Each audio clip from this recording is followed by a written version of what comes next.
Have you ever watched everyone else's life move forward while yours remained exactly the same? Lady Florence Wickham had. She stood beside 3 different brides and smiled at every one of them. She fastened their veils, held their bouquets, straightened their gloves, then watched each carriage disappear down the long gravel drive while guests waved handkerchiefs and church bells rang as if happiness had chosen everyone but her. Each time Florence whispered the same words, "I'm so happy for you!" And each time, when no one was looking, she wondered why no gentleman had ever come for her. She had entered society at 18, hopeful and trembling in her first white gown. At 19, her mother had said, "Next season will be better." At 21, people still called her patient. At 24, they called her unfortunate. Now, at 27, people had stopped calling her anything at all. By the time her youngest sister stood before the mirror in her wedding gown, the whispers were no longer whispers. Imagine, Aunt Maribel murmured near the window. The youngest married before the eldest. The room fell quiet. Florence kept tying the ribbon at the back of her sister's dress as though she had heard nothing. Her youngest sister, Clara, turned quickly. "Aunt, please!" Aunt Maribel only sighed. "I mean no cruelty. It is simply unfortunate."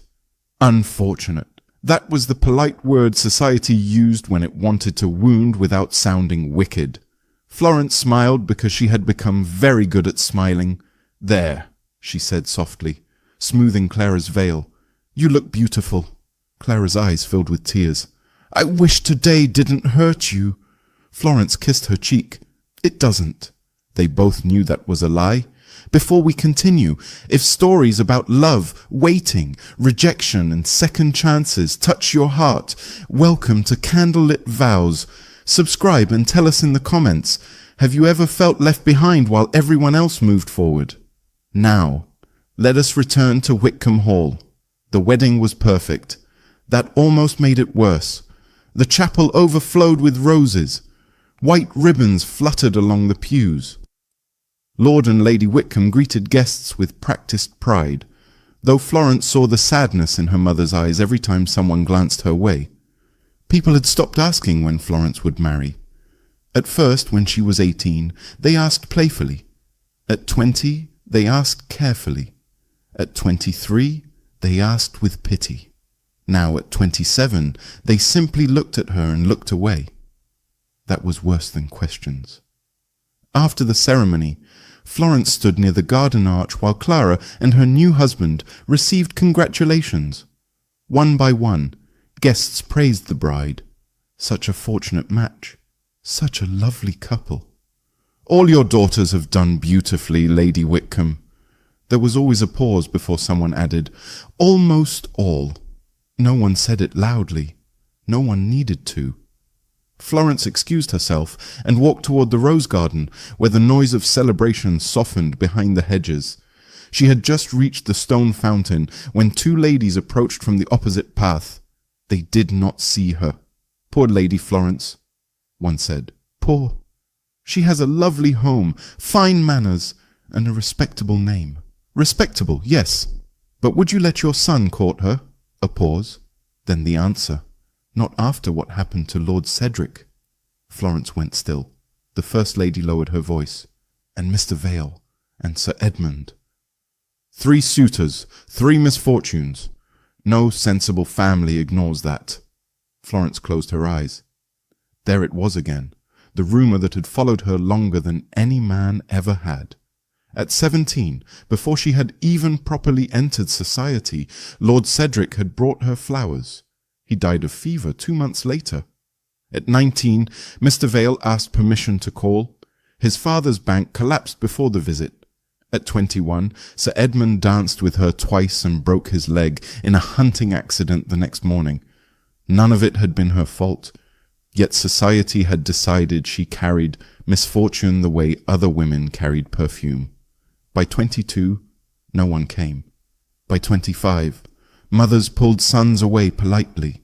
By 27, Florence had become the eldest daughter no one wanted. She stepped backward, meaning to leave quietly. Her heel struck a fallen branch. The ladies turned, faces paling. "Lady Florence!" one whispered. Florence gave them the kindest smile she could manage. "Please don't stop on my account. I have heard the story many times." Neither woman knew what to say. Florence walked past them with her head high, but her hands trembled beneath her gloves. When she returned to the lawn, her father was speaking with an elderly baron who had once considered calling on her years ago. The baron saw Florence and immediately began discussing whether. Lord Whitcomb's face tightened with embarrassment. That hurt most of all. Not that others believed the rumour, but that her own father could not bear the pity it brought. She crossed toward the house, desperate for a moment alone, when the sound of carriage wheels rolled through the courtyard. The celebration quieted slightly. A black carriage stopped before the steps. No crest Florence recognized. The footman opened the door. A tall man stepped down, dressed in a dark, formal coat, his hair neatly combed, his expression calm and unreadable. He was not young enough to be foolish, nor old enough to be harmless. The murmurs began at once. Duke Alistair Pembroke. Here? He never attends weddings. Why would he come? Florence knew the name. Everyone did. Duke Alistair Pembroke was wealthy, private, and rarely seen in society unless duty demanded it. He had refused 3 celebrated matches and offended half of London by not caring. No one knew why he had come to Clara's wedding. Lord Whitcomb hurried forward. "Your Grace, this is an unexpected honour." The Duke bowed politely. "Lord Whitcomb," her father smiled too widely. "May I introduce my daughter, Lady Clara?" Clara stepped forward beside her husband, confused but graceful. The Duke acknowledged her warmly. "Congratulations, Lady Clara." Then his gaze moved. Not to Florence's other married sisters, not to the guests, not to the bridegroom, to Florence. She felt it before she understood it. His eyes settled on her, as though he had found exactly whom he had come to see. The garden seemed to grow quieter. Duke Pembroke walked past her father, past Clara, past the watching guests, and stopped before the one woman everyone else had learned to avoid. "Lady Florence Whitcomb," he said. Her heart gave one hard beat. "Your Grace." He studied her for a moment, not rudely, but carefully, as if confirming something. "May I speak with you?" Behind him, Aunt Maribel nearly dropped her fan. Florence heard her father's sharp intake of breath.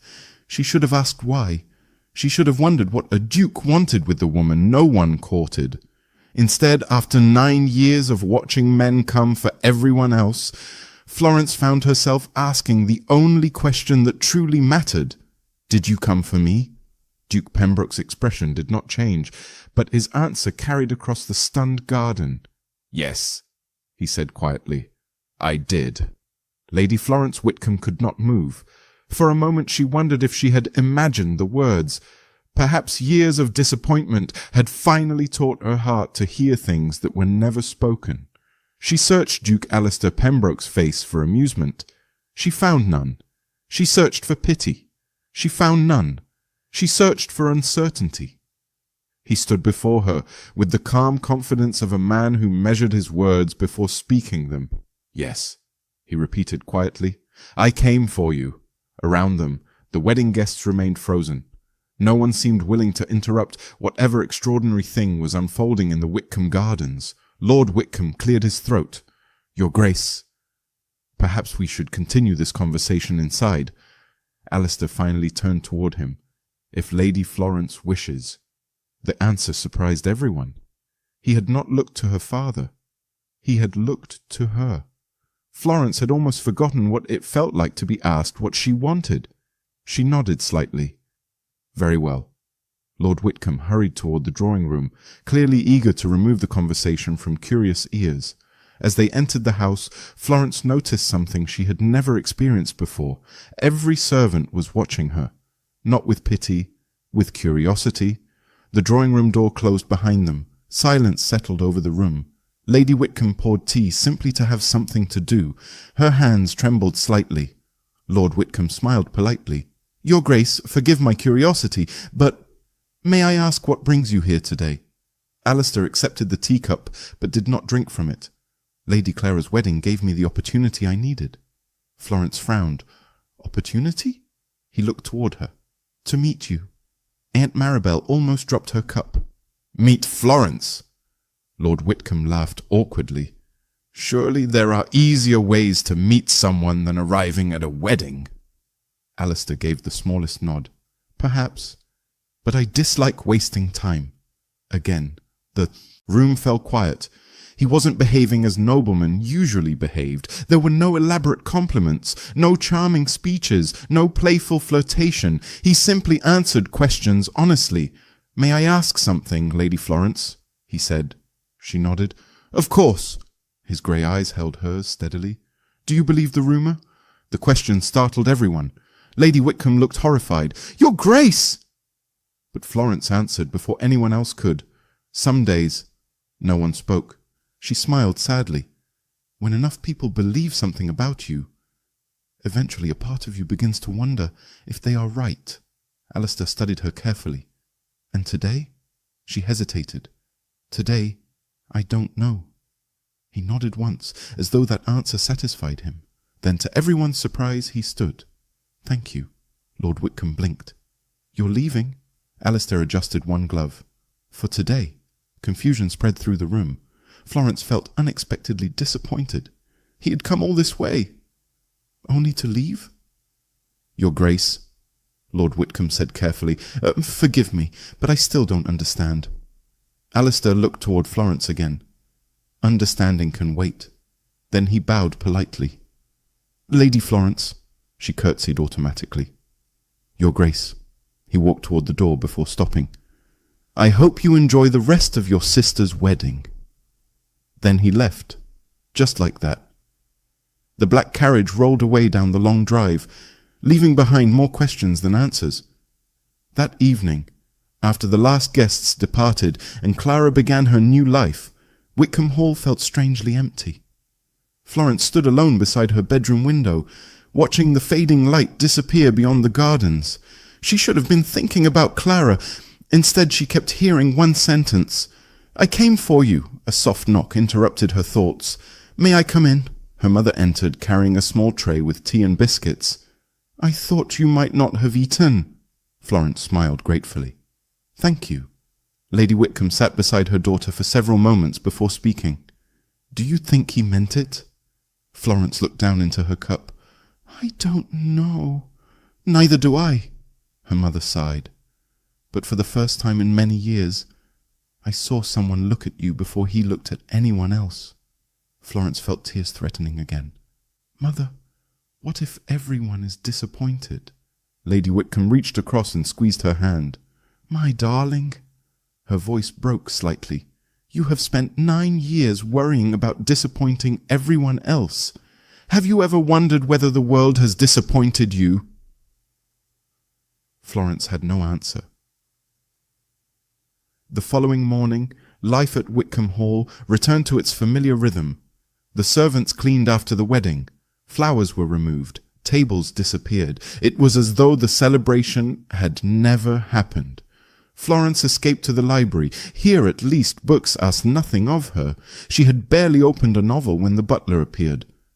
My lady, she looked up. Yes, Harris? A letter has arrived. He handed her a cream-coloured envelope, sealed with dark green wax. She immediately recognized the crest. Pembroke. Her heartbeat quickened. She carefully broke the seal. Inside rested only a single sheet of paper. Lady Florence, I hope yesterday did not cause unnecessary distress. If you are willing, I should like to call upon you properly on Thursday afternoon. With respect, Alistair Pembroke. There were no flowery declarations, no exaggerated compliments, just a simple request. Florence read it twice, then 3 times. Harris remained standing quietly. Would you like me to inform your father? Florence folded the letter carefully. Yes, please. Within minutes the entire household knew. Lord Whitcomb read the letter twice before looking at Florence. He intends to court you? Florence shook her head. He never said that. Her father frowned. Then why is he coming? No one could answer. On Thursday morning, Whitcomb Hall became strangely nervous. Servants polished silver twice. Fresh flowers filled every room. Cooks prepared enough food for 20 guests, though only one was expected. Even Aunt Maribel arrived unexpectedly. "I merely happened to be passing," she claimed. No one believed her.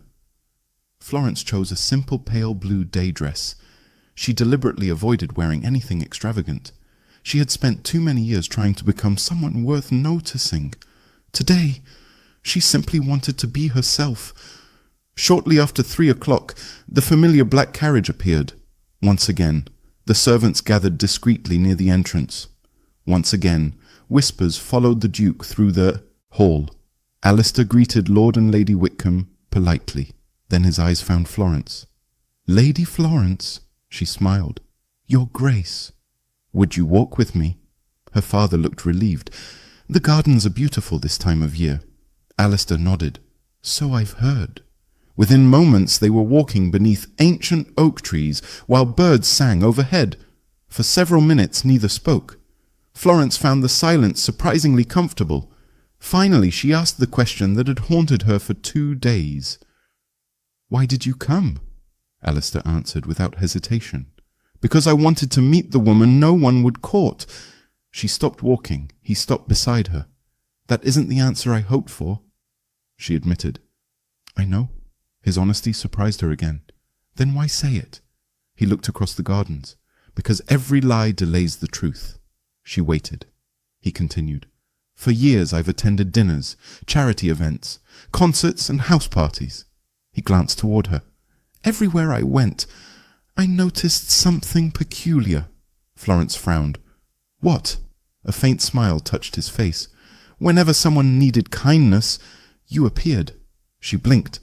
"I don't understand." He continued walking. She matched his pace. "An elderly gentleman dropped his walking stick," he said. "You picked it up before his own nephew moved." "A maid spilled tea," he continued. "You apologized to the guests before she could be dismissed." "A widow fainted during a church service." He looked at her. "You remained beside her until she recovered." Florence stared at him. "You remember all of that?" He nodded. "Yes." She laughed softly in disbelief. "Most people never noticed." "I did." Those 2 simple words settled quietly between them. Then Florence asked the question she had not dared ask before. "If you noticed me all those years—" She swallowed. "Why didn't you come sooner?" Alistair became unusually quiet. For the first time since meeting him. He did not answer immediately. Instead he looked toward the distant hills. His expression changed ever so slightly, almost regretful. When he finally spoke, his voice was softer than before. "Because 9 years ago, I believed the same rumor everyone else believed." Florence felt the words settle heavily between them. She had imagined many reasons for his delay. She had never imagined honesty. "Then why are you here now?" she asked quietly. Alistair rested one hand on the weathered stone railing, overlooking the lake. 6 months ago, my aunt became seriously ill." Florence looked at him sympathetically. "While sorting through my late uncle's papers, I found letters, dozens of them." He paused. "One mentioned Lord Cedric." Her heart skipped. "The gentleman who died?" He nodded. "He had been suffering from fever long before he ever met you." Florence remained silent. Another letter spoke of Mr. Vale. His father's banking house had already been collapsing for years before he intended to call upon you. She felt her breath catch. Then I searched further. Sir Edmund's hunting accident happened because his horse had been injured days earlier. None of those misfortunes began with you. She looked down at her gloved hands. Then everyone was wrong. Alistair's expression softened. Yes. A tear escaped before she could stop it. 9 years, she whispered. 9 years believing something was wrong with me. For the first time since they had met, Alistair looked genuinely regretful. Including me. She lifted her eyes. You regret believing it? He nodded once. Very much. Silence settled between them before Florence managed a small smile. Only you would investigate a rumor using old letters. A faint smile appeared at the corner of his mouth. I dislike unanswered questions. She laughed softly. That much I have noticed. The sound seemed to please him. Lady Florence, he said, truth deserved to reach you before anything else. She looked at him curiously. "Anything else?" He held her gaze for only a moment before looking toward Whitcomb Hall in the distance. Another day. It was enough. She understood. He was not a man who rushed important things. As they approached the house once more, Alistair slowed near the front steps. Lord and Lady Whitcomb were already waiting outside. "Your Grace," Lord Whitcomb said warmly. "Will you stay for supper?" Alistair bowed politely. "Thank you, my lord. But I have already taken enough of Lady Florence's afternoon." He turned toward Florence. "Thank you for trusting me today." She smiled, and this time it came without effort. "Thank you for coming." For just a second neither moved. Then Alistair inclined his head toward her parents, stepped into his carriage, and the black horses carried him away until the carriage disappeared beyond the iron gates. Florence stood watching long after it had vanished. She had waited 9 years for someone to come for her. Somehow it felt strange watching him leave. "My lady!" Harris hurried across the courtyard, looking unusually flustered. "Yes, Harris." The butler stopped to catch his breath. "There are visitors." Lord Whitcomb frowned. "Visitors? At this hour?" Harris nodded. "3 gentlemen, my lord." Everyone exchanged puzzled glances. "They have all asked—" Harris hesitated before finishing. "To see Lady Florence." Silence. Florence thought she had misunderstood. "Me?" Harris nodded. "Yes, my lady." A few moments later, Florence entered the drawing room. The instant she stepped inside, every gentleman stood. She stopped just inside the doorway, almost unable to believe what she was seeing. 9 years. 9 years without a single gentleman calling. Now 3 waited for her at once. The eldest stepped forward. "Lady Florence, I hope my visit is not inconvenient." She recognized him immediately. Mr. Ellsworth. 2 years earlier he had crossed an entire ballroom to avoid being introduced to her. Now he smiled as though they had always been acquaintances. Another gentleman bowed. "My lady, I have long admired your kindness." Florence almost smiled. Long admired? Where had that admiration been all these years? The third gentleman cleared his throat. "I wondered whether you might allow me the honour of calling again sometime." Lord Whitcomb looked utterly bewildered. Lady Whitcomb tried very hard not to show her emotions. Florence greeted each gentleman with perfect courtesy. She offered tea. She asked after their families. She behaved exactly as a lady should, but something inside her had changed. She no longer found herself hoping one of them would choose her. She realized, quite unexpectedly, that she did not need them to. Their sudden attention revealed something she had never fully understood. They had not discovered her worth. They had discovered someone important already had. After a polite half-hour, the gentleman departed with promises to visit again. When the front door finally closed, Aunt Maribel let out a long breath. "Well," she murmured, "I never imagined I would see such a day." Lord Whitcomb looked toward his eldest daughter. "It appears society has finally changed its mind." Florence smiled gently. "No, father?" He frowned. "No." She shook her head. "Society hasn't changed its mind." He looked confused. She continued quietly. "It changed its opinion." The room fell silent. "My worth never changed." Her mother covered her mouth as tears filled her eyes. Lord Whitcomb lowered his head slowly. Perhaps for the first time he understood exactly what those 9 years had cost his daughter. Over the following weeks, letters began arriving almost daily. Flowers appeared at the front door. Invitations came from families who had ignored Whitcomb Hall for years. Florence answered every invitation politely, but accepted very few. One invitation, however, she accepted immediately. It bore the Pembroke seal. Pembroke House stood quietly on a hill overlooking acres of ancient woodland.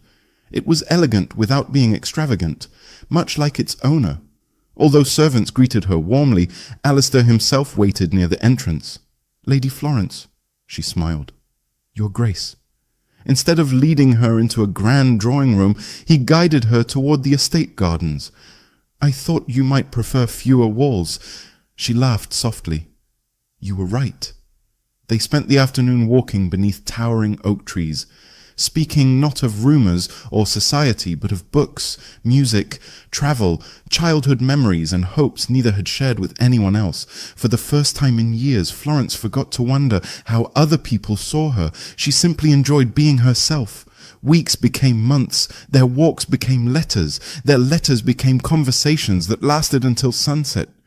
The more Florence came to know Alistair, the more she understood the quiet loneliness beneath his title. He had spent years wondering whether anyone admired the man, or only the Duke. One autumn afternoon, they returned to the same lake where he had first told her the truth. The water shimmered beneath the fading sunlight. "Florence," he said softly. It was the first time he had spoken her name without hesitation. She looked up. "Yes?" He reached into his coat. She smiled. "Please tell me that is not another list." He laughed quietly. "No." This time he removed a small velvet box. "I once lost 9 years because I believed what everyone else believed." His voice remained calm, but she heard the emotion beneath it. "I have no wish to lose another day." He opened the box. Inside rested a delicate sapphire ring. "Lady Florence Whitcomb, would you do me the extraordinary honour of becoming my wife?" Tears filled her eyes, but this time they were not born of sorrow. She looked at the man who had come not because society told him to, but because truth had led him there. "Yes," she whispered. He smiled. "I was hoping you might say that." Months later, Florence walked through the same chapel where she had once watched all 3 of her sisters marry. She no longer wondered why no one had come for her. She understood now that waiting had never made her less worthy. It had simply led her to the one man willing to seek the truth instead of believing the crowd.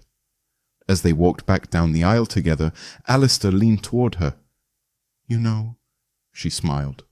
"What?" He looked ahead. "I did come rather late." She laughed. "Yes," he squeezed her hand gently, "but I intend to spend the rest of my life making sure you never have to wait for me again." Florence rested her head lightly against his shoulder as the chapel doors opened onto the bright afternoon. For the first time in 9 years, she wasn't watching someone else's carriage disappear. She was stepping into her own, and she finally understood something she wished every lonely heart could know. Being chosen late does not mean you were worth less.